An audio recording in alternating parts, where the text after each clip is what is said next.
창세기 25장 27절부터 25장 끝까지 34절까지 말씀 보겠습니다.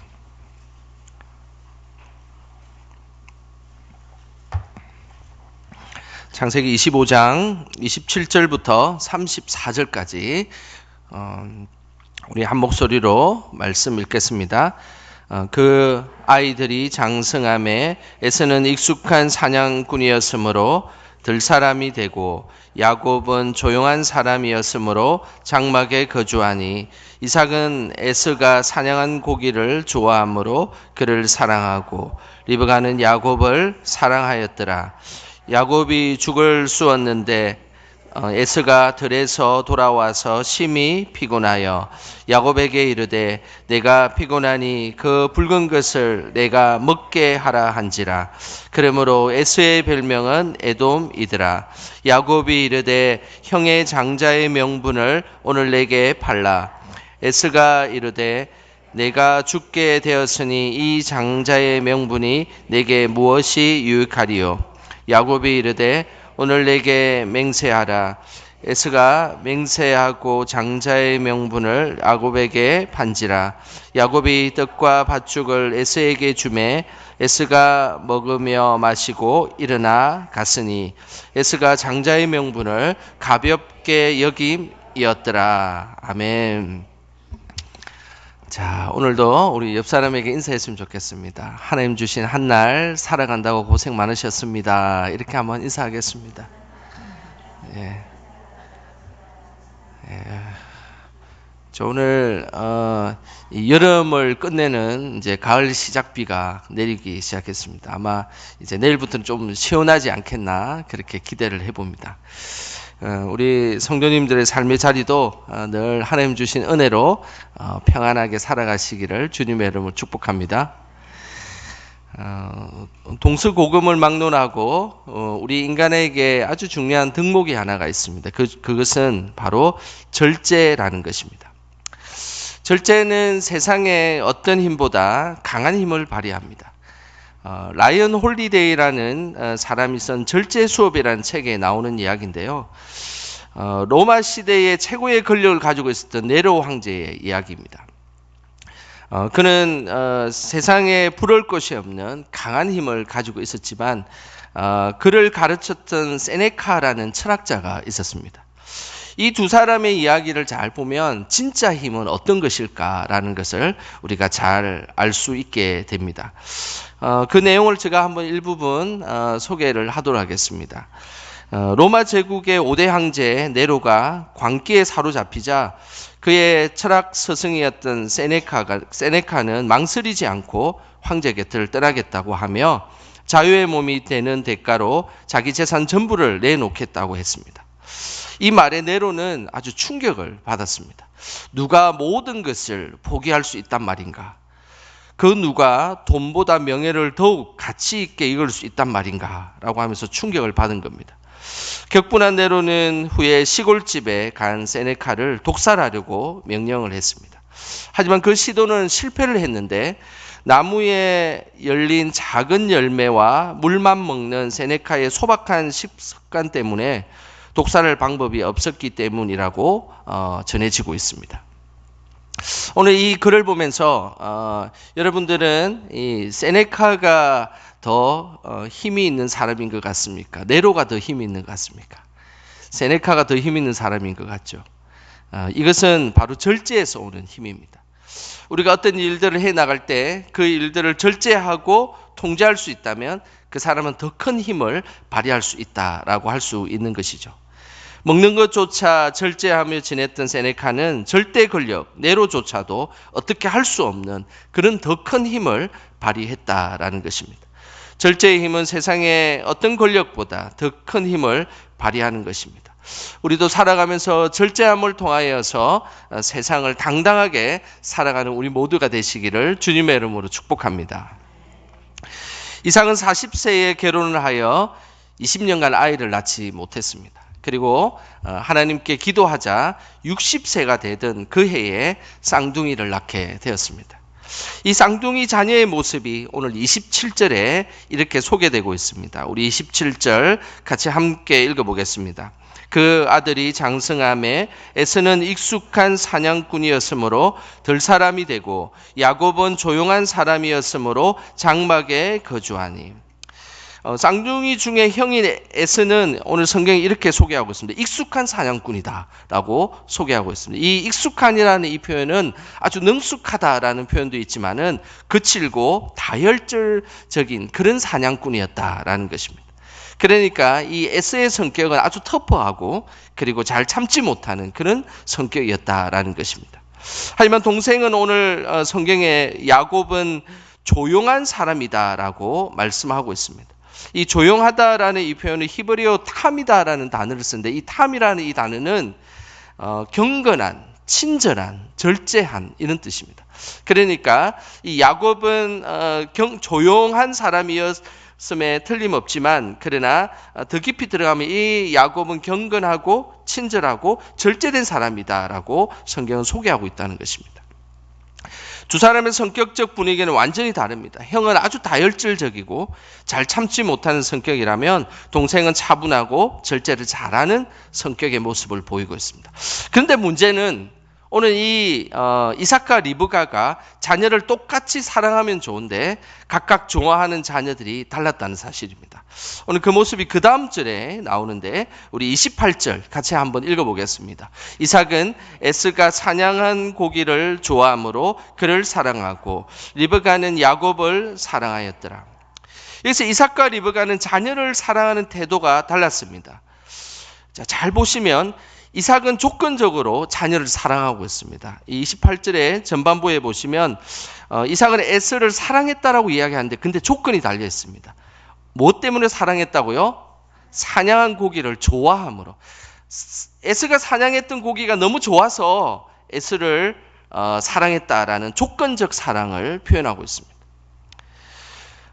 결국 이삭은 자신이 좋아하는 고기를 제공해주는 에서를 사랑한 것입니다. 이것이 조건적인 사랑의 모습입니다. 부모도 사람인지라 용돈을 많이 주고 이번에 어떻게 추석에 용돈을 좀 많이 받으셨습니까? 예, 용돈을 잘 갖다 주고 먹을 것과 입을 것을 잘 챙겨주는 자녀가 더 이뻐 보일 수 있습니다. 하지만은 부모의 사랑은 조건을 넘어서야 하는 이것이 진정한 부모의 사랑입니다.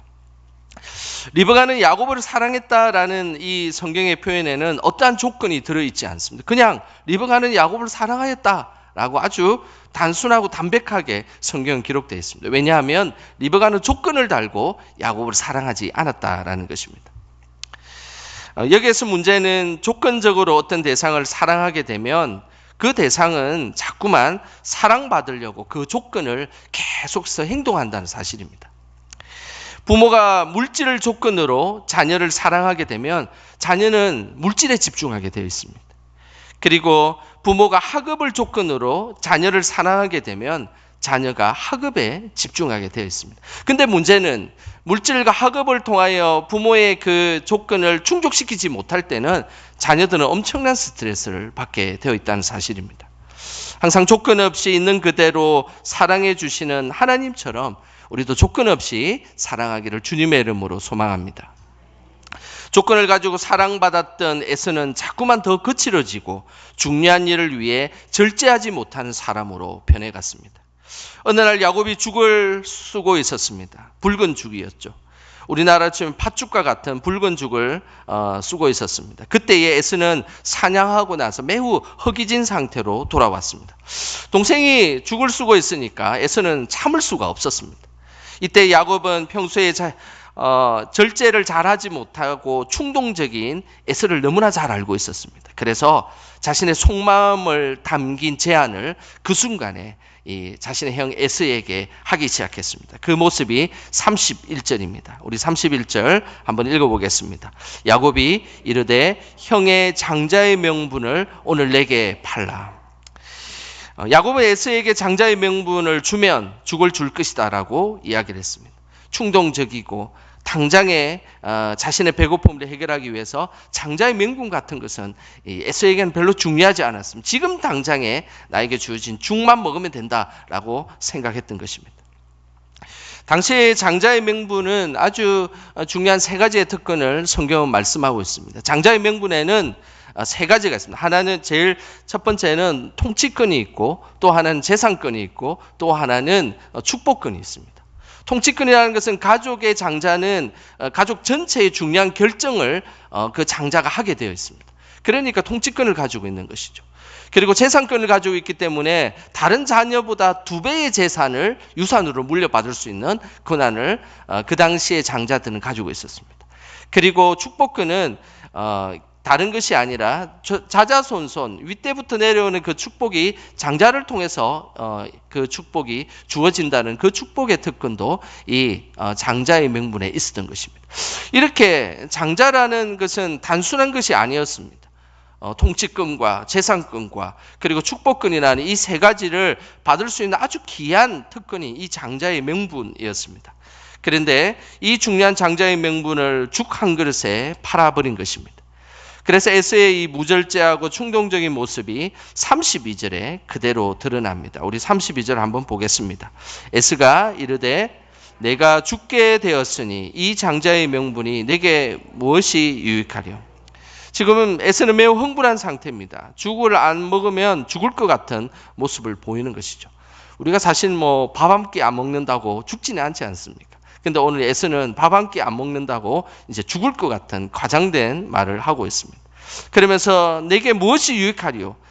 나는 지금 당장에 죽을 먹는 것이 더 중요하다라고 야곱에게 이야기를 하면서 그냥 장자의 명분을 그냥 야곱에게 그래 너 가져가라 라고 하며 쉽게 팔아버렸습니다. 배고픔을 절제하지 못하고 충동적으로 한 이 행동을 성경은 결코 가볍게 여기지 않았습니다. 오늘 성경에는 매우 엄중하게 이 부분을 말씀하고 있습니다. 34절에 그 내용이 나옵니다. 우리 같이 한번 읽어보겠습니다. 야곱이 떡과 팥죽을 에스에게 주매 에스가 먹으며 마시고 일어나 갔으나 에스가 장자의 명분을 가볍게 여김이었더라. 에스는 장자의 명분을 아주 가볍게 여겼다. 성경은 가볍게 여겼다라고 말씀하고 있습니다. 그런데 이 가볍다는 이 표현은 하나님을 가볍게 여겼다는 표현과 동일한 것입니다. 그러니까 이 장자의 명분을 가볍게 여겼다는 이 자체는 성경에서 계속해서 집중하고 있는 것은 에스는 단지 그 장자의 명분만을 이야기하는 것이 아니라 하나님을 가볍게 여겼다라고 성경은 말씀하고 있는 것입니다. 우리는 조금 피곤하고 조금 배고프다고 조금 바쁜 일이 있다고 하나님께 예배 드리고 그리고 하나님 앞에 나아가는 것을 혹시 가볍게 생각하고 있지는 않습니까? 우리는 건강하고 일이 잘 될 때 너무 쉽게 하나님을 가볍게 생각하고 있지는 않습니까? 또한 우리는 주의 일을 너무나 가볍게 생각하고 나의 기분과 감정으로 처리하고 있지는 않습니까?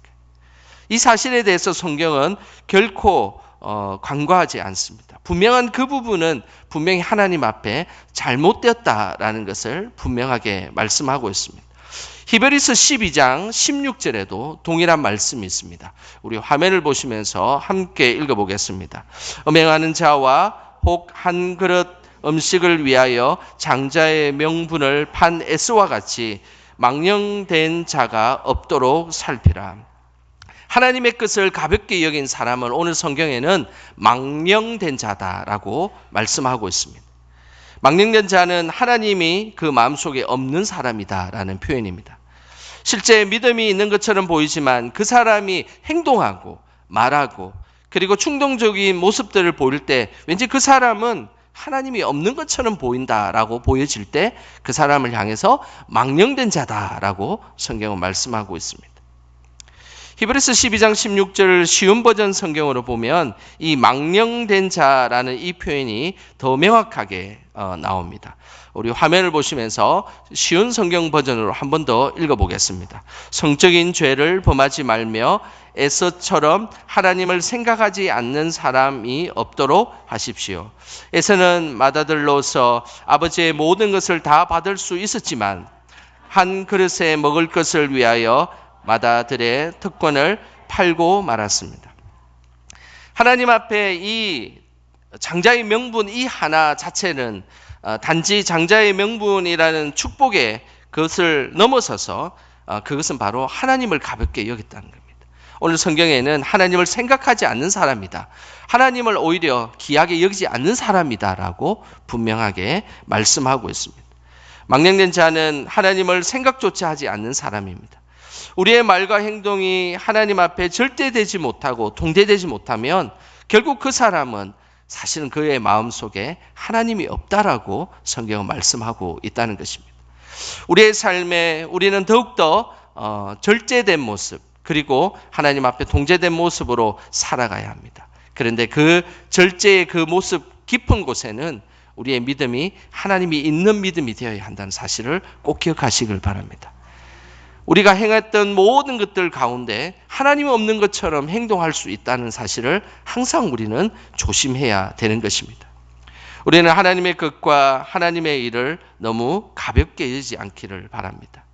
우리가 절제하지 못해서 행한 잘못으로 그 일을 처리한다고 하나님의 일을 뒷전에 미루고 살아간다면 그것조차도 하나님께서 기뻐하지 않는 일임을 우리는 기억해야 하는 것입니다. 항상 절제된 삶을 통해서 하나님을 늘 우선시하는 우리 모두가 되시기를 주님의 이름으로 축원합니다.